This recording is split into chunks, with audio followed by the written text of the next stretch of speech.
When I found my old Tamagotchi in a box of junk, I thought it was dead, but last night, it blinked at me. It was close to 3 a.m., that time when everything feels a little off, when the house creaks as if it's alive, when shadows stretch too long across the walls. I was half awake, scrolling through my phone, convincing myself that sleep was just one more video away. That's when I heard it. An electronic chirp, sharp and unmistakable. At first, I thought it was a notification from my phone, but when I glanced down, the screen was dark. Then I heard it again.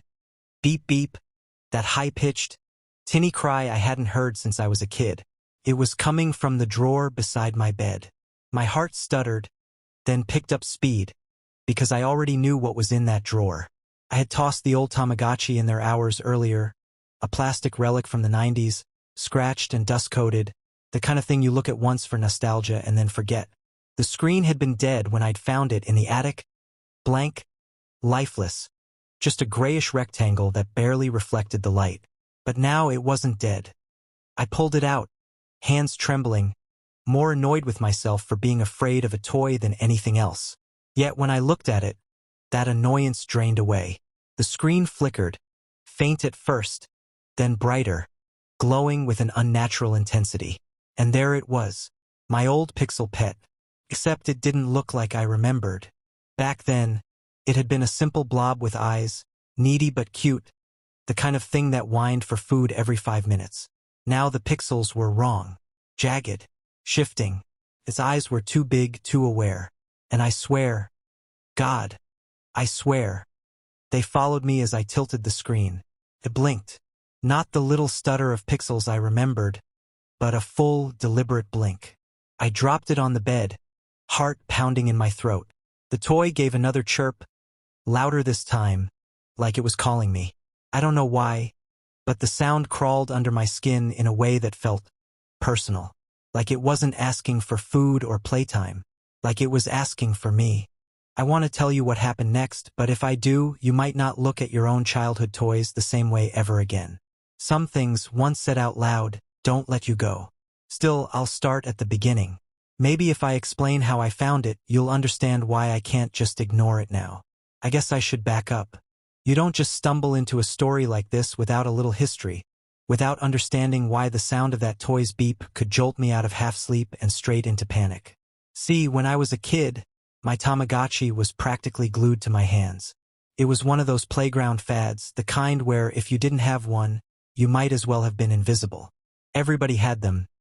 Different colors, different cases, each one with the same chirpy little pixel creature crying for food or playtime like a needy newborn stuffed into a keychain.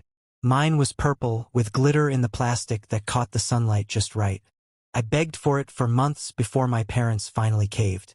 When I held it for the first time, I swear I felt like a god over this tiny blinking thing, this life that needed me. Looking back, I probably shouldn't feel proud of how quickly I managed to kill it the first time. Even back then, I wasn't the best at keeping things alive. Most kids just hit the reset button and laughed it off. But with mine, the deaths were odd. It didn't just fade away or show the little angel sprite. Sometimes the screen froze on static. Sometimes the pixels smeared together into shapes that weren't part of the game. Jagged things that looked like mouths or eyes. Once, it displayed a string of symbols I didn't recognize, like hieroglyphics, before shutting down completely. I told my friends about it, hoping they'd be impressed, but they just shrugged. It's glitchy, they said. Cheap batteries. And maybe they were right. I was a kid. I didn't know a circuit board from a toaster. But it happened enough times that even I started keeping it to myself, like a secret only I was meant to notice.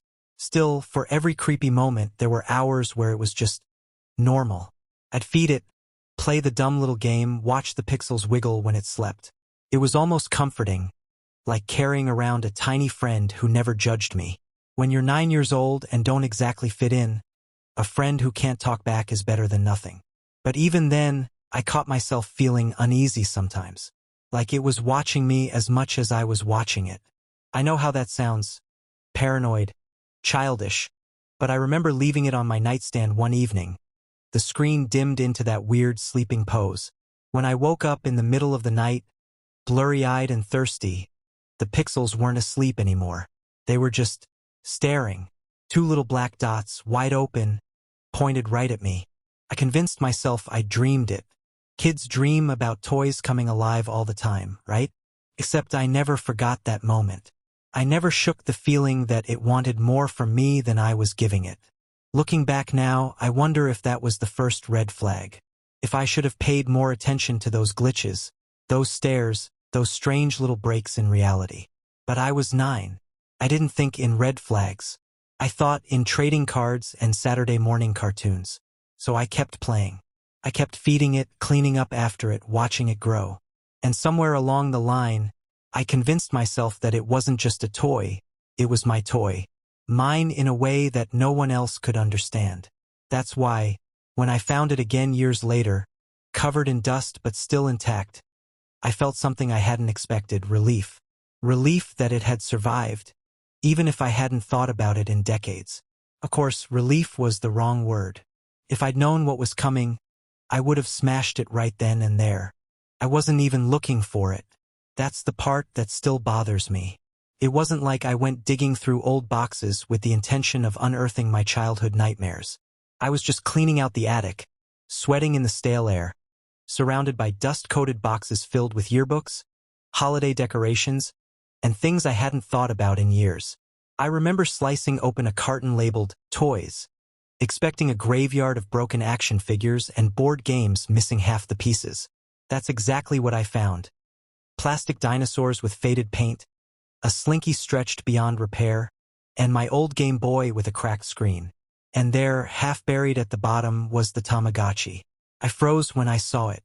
The purple shell, glitter dulled by time, scratches running across the plastic like scars. The screen was so clouded I could barely see through it. A dark smudge stained the corner. Brown. Maybe rust. Maybe something else.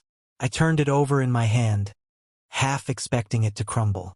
It was dead, of course. The screen was blank. The battery had to have been drained for decades. Still, something in me stirred. Nostalgia, maybe, or a weird kind of pity. I slipped it into my pocket without thinking. Later that night, curiosity won. I sat on the couch with a screwdriver, prying the thing open like I was cracking a coffin. The old battery rattled out, corroded and useless. I don't know why I bothered, but I dug through a junk drawer until I found a pack of fresh ones. Just for fun, I told myself. Just to see if it would still work. When I snapped the back cover shut, I expected nothing. Maybe a flicker if I was lucky. Instead, the screen lit up instantly, brighter than I remembered, humming faintly as if something inside was alive again. It shouldn't have turned on at all. I never replaced the battery. For a long moment I just stared. The pixels swam, lines of static streaking across the display, before slowly forming into a shape. Not the little egg-shaped pet I remembered, but something jagged, distorted. It looked like a half-finished sketch, lines of code bleeding into the image. And then, against all logic, it moved. Its eyes, if that's what they were, shifted to the side, like it was looking back at me. A chill ran down my spine. I laughed it off, telling myself it was a glitch, a corrupted save file from when I was a kid. Electronics don't just wake up with a soul, right? Still, I couldn't shake the unease. That toy should have stayed dead, a relic of childhood tucked away in the dark. Instead, it was here, glowing in my palm, staring at me with a broken face. I should have put it back in the box. I should have buried it deeper. But I didn't. I told myself it might be fun, just for nostalgia, to play with it again. And that's when everything really started. At first, I convinced myself it was harmless.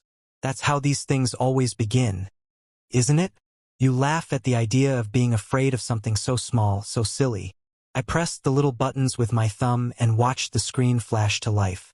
For a moment, everything looked normal. The egg cracked open just like it had when I was a kid, the familiar beeps echoing from its tiny speaker. A little blob appeared on screen, jittering in place. It wanted food, of course. It always wanted food. I couldn't help but smile. After all these years, it was the same needy little digital pet I remembered. I fed it. I cleaned up after it. I even played that dumb little left-right game until my thumb cramped. For half an hour, it was pure nostalgia, a window back to childhood. Then the screen changed. Instead of the happy little face bouncing around, the pixels froze. For a split second, it looked like static, but then the shapes shifted. Letters formed, clumsy but unmistakable. Feed me. Not the icon of a bowl. Not the chirpy beep that signaled hunger. Actual words. I dropped the toy onto the couch like it had burned me. When I picked it up again, the words were gone. The creature was back, bouncing around like nothing had happened. I told myself it was a glitch. Some weird leftover data in the code. Maybe an accidental pattern. But the longer I stared at the screen, the less convinced I was. I tried again, pressing the feed button. It ate. But then, instead of the usual cheerful beep, it made a lower, drawn-out sound. Almost like satisfaction. That's when I whispered to it, half joking, half terrified of my own absurdity. Is that what you wanted? The screen flickered. Pixels scrambled, rearranging into another word. Yes. My chest tightened. I laughed nervously, shaking my head. Okay, this is stupid. It's just a toy. You don't talk back. But then came another word, slow, deliberate, like it was savoring each line of code it bent into shape. Remember. I froze. That was the word that cracked something open inside me. Because there were things I didn't want to remember. Nights as a kid where I'd woken up crying, convinced that the toy was beeping in my dreams. Pets that had gone missing around the same time. Shadows on the wall I couldn't explain. I tried to brush it off. Maybe it was a coincidence, maybe my brain was connecting dots that weren't really there. But then the screen shifted again. Your dog. My stomach dropped. It was like someone had reached into the deepest part of my childhood and yanked something out I'd buried years ago. My first dog, a mutt named Scraps, had disappeared when I was 9. Everyone told me he'd run away. We never found a body. I hadn't thought about it in years. And now here it was, a memory resurrected on a 2-inch screen. I whispered, "What do you mean? What about my dog?" The Tamagotchi chirped. Not the cheerful beep I remembered, but a distorted tone, warbling like a tape recorder being stretched. Then the pixels smeared, forming 2 words that made my hands go cold. I couldn't move, couldn't breathe. My rational brain screamed that this wasn't possible, that I was reading too much into scrambled pixels. But deep down, I knew. I knew because I remembered those nights, the hunger alarms going off, the glitches, the static. It had always been hungry. I want to ask you something. Yeah, you listening right now. What would you do if your childhood toy started talking back? Not in a funny, haha, it's glitching way, but in a way that cuts straight to the bone of who you are? Would you smash it? Burn it? Or would you keep watching, keep pressing the buttons because some part of you needs to know what it'll say next? Because that's exactly what I did.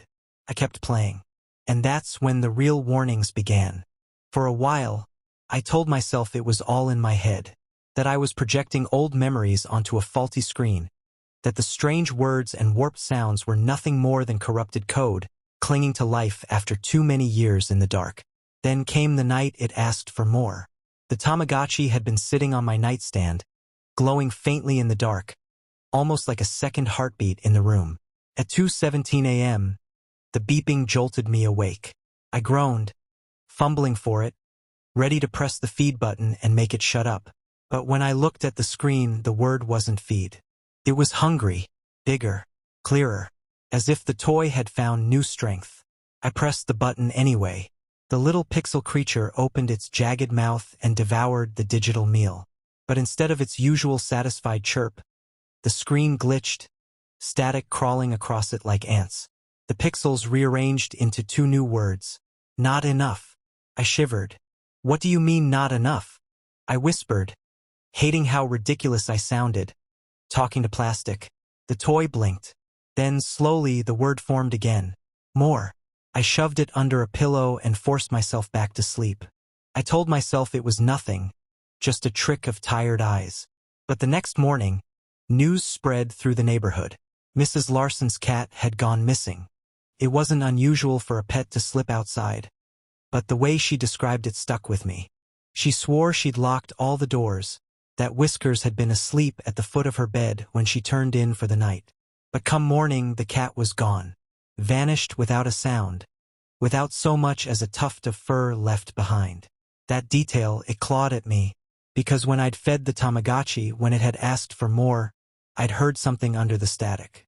Faint yowl, high-pitched, distorted, like a cat in pain. I didn't tell anyone, of course. Who would believe me? Hey, my Tamagotchi's a monster and it probably ate your pet. Isn't exactly the kind of thing you drop at a neighborhood watch meeting. But the timing was too perfect. I spent the rest of the day with the toy shoved in a drawer, hidden under socks. I told myself I wouldn't touch it again. Out of sight, out of mind, right? That night, though, the beeping came again. Louder this time. Insistent. I yanked the drawer open, furious at myself for even caring. And there it was, glowing, vibrating against the wood like it was trying to dig its way out. On the screen, the message scrolled slowly across the pixels, deliberate as handwriting. Still hungry. I slammed it face down and walked away, heart hammering. That should have been the moment I smashed it, burned it, buried it in concrete. But instead, I hesitated. Some sick part of me needed to see what it would do next. I didn't have to wait long. 2 nights later, the Johnson's Spaniel disappeared. Same story. Safe inside, doors locked, gone by morning. And on my nightstand, my Tamagotchi smiled. Not the cute, dot-eyed grin from childhood, but a warped curve of pixels, jagged and cruel. That was the moment I stopped being able to laugh it off. The coincidences were piling up, too sharp to ignore. I started to wonder if I hadn't been feeding it digital food at all, but something else. Something real siphoned from the world around me. The thought alone made me sick. So I did the only thing that made sense. I decided to get rid of it. I'll admit it, I panicked. After the Johnson's Spaniel vanished, I couldn't even look at the Tamagotchi without feeling bile rise in my throat. The warped little grin on that screen followed me into my dreams, stretching wider every time I closed my eyes. So I did what any sane person would do. I tried to get rid of it. The first attempt was simple. I wrapped it in duct tape, stuffed it in a shoebox, and tossed the whole thing into the dumpster behind my apartment building. Out of sight, out of mind. But the next morning, when I opened my dresser drawer for socks, it was there. No box, no tape, just the toy, resting neatly on top of the folded shirts, screen glowing faintly like it had been waiting all night for me to find it. That was the first time I said out loud, "This isn't possible." The second attempt was less subtle. I drove it across town, out past the gas stations and shuttered strip malls, until I found a patch of woods. I buried it 3 feet deep, hands raw from clawing through the dirt. I even stomped the earth flat just to be sure. But that night, when I slid into my car, it was sitting there on the passenger seat. Dirt still clinging to the plastic. Screen lit, brighter than I'd ever seen. The message flickered, "You can't." By then, my hands wouldn't stop shaking. I tried smashing it with a hammer. Nothing. Tried microwaving it until the whole apartment stank of burning plastic. Nothing. The shell melted, warped, but the screen stayed intact, glowing defiantly through the smoke. That's when I realized this wasn't just a toy anymore. It had become something else, something alive.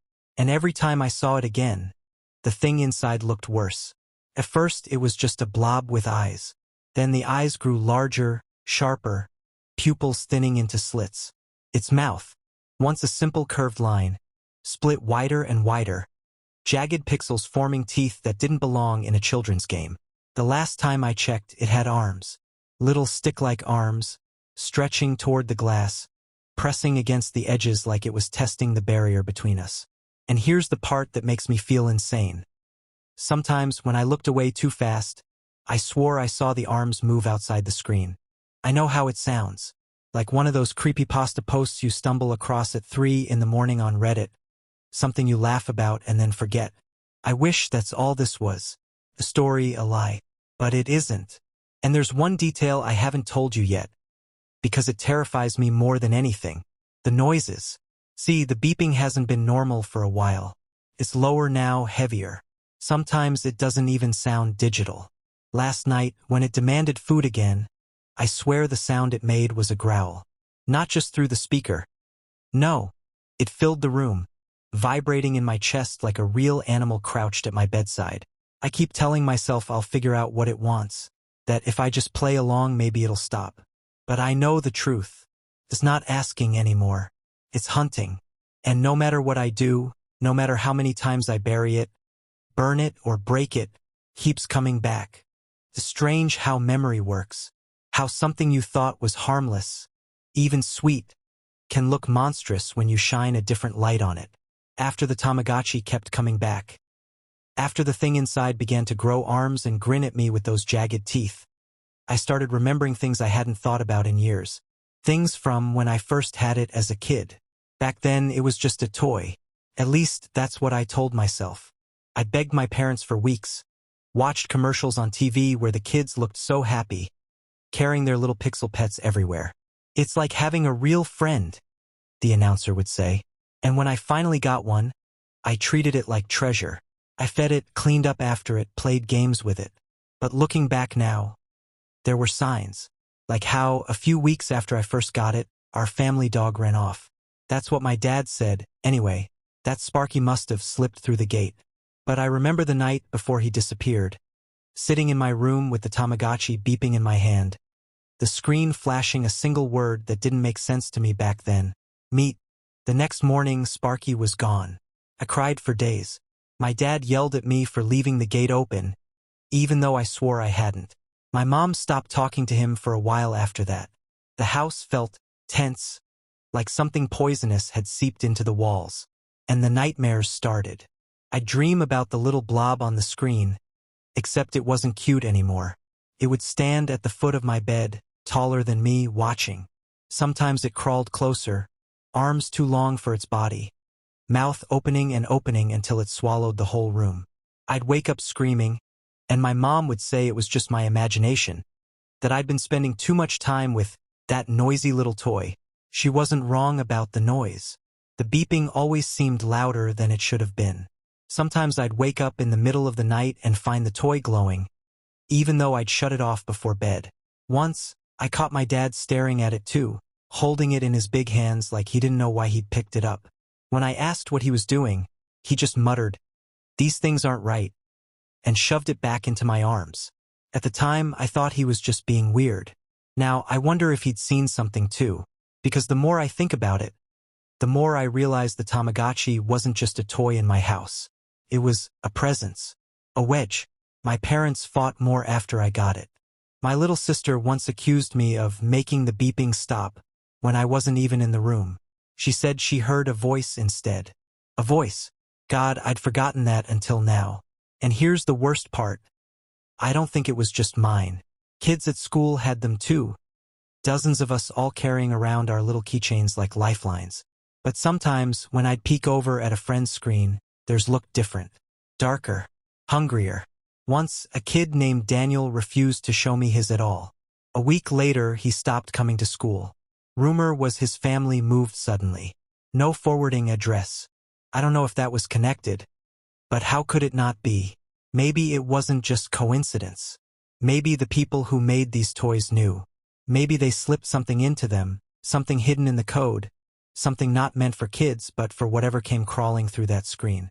I used to laugh at conspiracy forums, the ones that said corporations laced their products with subliminal messages or worse. But now, every memory feels like a breadcrumb leading to something I was too young to see. And if the Tamagotchi was alive even back then I have to ask myself, was I ever really the one feeding it? Or has it been feeding on me this whole time? It didn't want food from the game. It wanted food from me. The realization hit me one night as I sat staring at the screen, my finger hovering over the little button. The toy had been wailing, no other word for it, for nearly an hour. Not beeping, wailing. The word hungry pulsed across the display like a heartbeat. And then the word changed. Real. I don't know why I did it. Maybe I was exhausted. Maybe I just wanted the noise to stop. But I stumbled into the kitchen, grabbed a slice of raw bacon from the fridge, and dropped it onto the plastic shell like an idiot. Of course, nothing happened. The meat just sat there, slick and cold. But the Tamagotchi's screen flickered. The pixels twisted, rearranging into a crude image of something. Long teeth, a tongue too big for its mouth. And then, in stuttering text, good. When I lifted the bacon away, it was gone. Not fallen, not stuck. Gone. The toy's jagged little creature burped on screen, and for the first time in days, it went quiet. I should have screamed. Should have smashed it right there. Instead, I laughed. A short, cracked laugh that didn't sound like me. Because for the first time, I understood. This wasn't a game anymore. It was a ritual. Over the next week, I tested it. Bits of hamburger, strips of chicken, even a few insects I scooped from the windowsill. Each time, the food would vanish the moment it touched the shell, pixelated teeth gnashing on screen in satisfaction. The creature grew more detailed with every meal. Where it had once been a blob, it now had a body, thin limbs, crooked shoulders, eyes that glowed with sick intelligence. And it wasn't just on the screen. Sometimes, when the room was dark enough, I thought I saw its reflection shimmer on the walls. Not sharp, not solid, just the faint impression of something large crouching in the corner, waiting. The worst part? Feeding it felt good, like scratching an itch I didn't know I had. Every time the screen flashed more, I felt a pull deep in my chest, like I was bound to it, like saying no wasn't an option. I tried resisting once. I ignored its demands for a whole night. By morning, the apartment smelled rancid. My fridge was empty. Every scrap of meat, every leftover, every piece of food in the house, gone. And on the screen, the creature was smiling wider than ever. A word scrolling slowly beneath its face. Thank you. I still don't know if it took the food itself or if I gave it away in some trance I can't remember. Both answers terrify me. And here's where I have to confess something I don't want to. Because I can already hear you judging me, already typing in the comments. I would have smashed it. I would have run. But you don't understand. The longer I fed it, the harder it was to stop. The hunger wasn't just on the screen anymore. It was in me. I catch myself daydreaming about what I could offer next. Not just meat from the fridge, but something alive. A bird. A rat. Maybe something bigger. Because each time I gave it something, I felt lighter. Stronger. Like I was feeding myself too. I can't explain it. I don't even want to. But here's the detail I've been avoiding. The part that keeps me awake even when the toy is silent. The last time I fed it, the word on the screen wasn't good. It was OURS. And when I saw that, I knew it wasn't just eating anymore. It was claiming me. I used to think I was in control, that I could stop whenever I wanted, that the toy was just a glitchy piece of plastic and I was the idiot projecting nightmares onto it. But that's not how it works. It's been weeks now, and my entire life has shrunk to the size of a 2-inch screen. I keep the Tamagotchi close, always. On the nightstand, in my pocket, sometimes even in my hand while I sleep. If I leave it alone too long, the noise starts. Not beeping anymore, but whispering. I can't even tell if it comes from the speaker or from somewhere inside my own head. People have noticed. My sister called last week and asked why I sounded far away. My boss hinted that maybe I should take some time off. And when my friend Eric came by unannounced, he took one look at me and said, "Jesus, man. When's the last time you slept?" I lied, of course. Told him I was fine. Told everyone I was fine. But I'm not. I'm not fine at all. Because the screen doesn't just show a creature anymore, it shows words. Words directed at me. Last night, I picked it up and the pixels flickered into something new. "You can't stop feeding me." I dropped it onto the bed, heart thudding. But when I looked again, the message had changed. "I'm still hungry." I told myself it was a prank. Some weird hidden programming no one ever discovered. Maybe Bandai coded in creepy Easter eggs that only showed up years later. That would explain everything, right? Just a game. Just a game. But then it started responding to me. "Why me?" I whispered, my throat raw. The pixels shifted, rearranging one line at a time. "Because you kept me alive." Couldn't breathe. My hands were shaking so badly I almost dropped it. "I can't keep doing this," I said. The screen blinked. "Yes, you can." And then, a moment later, "You already did." I don't know what it meant. I don't want to know. But the worst part is that deep down I think it was right. Because even as I sat there trembling, even as I swore I would never feed it again. My mind was already racing through the fridge, the cupboards, wondering what scraps I could offer to silence it for just one more night. It's like it rewired something in me. Every rational thought I have, smash it, burn it, run, gets drowned out by one louder, hungrier thought. Feed it. And the truth is, I don't even know where my choices end and its commands begin anymore. It's just a game, right? That's what I keep telling myself. But if it's just a game, then why does it feel like I'm the one being played? I used to think it was a toy, a relic from childhood, a distraction no different from old video games or forgotten cartoons. But now I know the truth. It isn't a toy. It never was. It's a parasite. It feeds, not just on scraps of food, not just on the animals that vanish when it's hungry, but on me, on my time, my fear, my life. Every second I've spent staring at that flickering screen has been a second it's sunk deeper into me, rooting itself like a sickness I can't cut out. And the worst part? I don't think I'm the only one.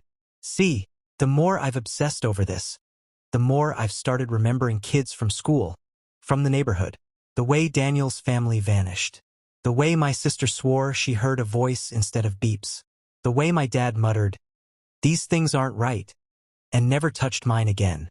It wasn't just mine. It's all of them. If you had one growing up, check your drawers. Check your closets. Dig through the boxes in your attic. I guarantee it's still there, buried under old toys and crumpled homework assignments. Waiting, pretending to be dead. They're not dead. They never die. I've started to think maybe the Tamagotchi was just a shell, a disguise, a cheap piece of plastic to make the parasite easier to carry around, easier to spread from kid to kid. Because what better way to infest a generation than to slip the infection right into our hands, packaged as something cute? And maybe the companies knew. Maybe Bandai or whoever was pulling the strings made a deal. Maybe they let these things inside on purpose, tucked away in the code like a seed that's been sprouting for decades. You think I sound insane? I know you do, but ask yourself this. How many of those little toys are still out there? Millions? Tens of millions? Sitting quietly in shoeboxes, thrift stores, junk drawers, waiting for someone to put in a new battery, waiting to wake up. And if mine is any indication, they're hungry. The thought alone makes my stomach turn. Because if what I've been feeding mine is just one tiny fraction of what it needs, what happens when they all wake up at once? I can't let it happen. That's why I'm going to end this tonight. I've got it sitting in front of me right now. The screen glows brighter than ever, the creature's body almost filling the tiny square. Its eyes follow me, and its mouth twitches like it's seconds from speaking again. It knows what I'm about to do. I've tried everything, smashing, burning, burying. None of it worked. But tonight, I'm going to try something different. I've got a sledgehammer in one hand, gasoline in the other. If I can't kill it, maybe I can trap it. Burn it down until there's nothing left but ash and melted circuits. And if that doesn't work, then maybe the fire will take me too. Because if this thing survives me, if it slips free and keeps feeding, I don't know how much longer the rest of you will be safe. So if you had one, if you still have one, don't turn it on. Don't even touch it. And if you hear the beeping in the middle of the night, if you see that faint glow in the dark, run. This will be the last thing I record. The Tamagotchi is on the desk in front of me, glowing so bright the screen almost hurts to look at. I can hear it humming, a low vibration that crawls through the wood and into my bones. I don't know how long I've got before it does whatever it's been waiting to do. I've tried everything. Fire, metal, distance. Nothing holds it. It always comes back. And every time it does, the creature inside looks more complete, more real. I'm writing this down because I don't want to be the only one who knows. If you've ever had one of these things, if you still have one tucked away somewhere, you need to listen to me. Don't put in the batteries. Don't press the buttons. Don't wake it up. Because once you do, it doesn't stop. You can't stop. And I don't think it's just mine anymore. I keep remembering kids from school. How some of them stopped showing up. How their families moved overnight. Back then it was just rumors. Now I wonder if they were feeding something too. God, what if they all are? If you've ever had a Tamagotchi, check your drawers. Check your closets. If you find one, tell me in the comments. Tell me what happened when you turned it on. I need to know I'm not alone, because I can hear it now. It's speaking, not with text this time, not through the screen, with a voice, a small, tinny voice, but clear as day. It just said, "I'm still hungry. I don't know what it wants next. I don't know if I have anything left to give. But if you don't hear from me again, if this cuts off here, don't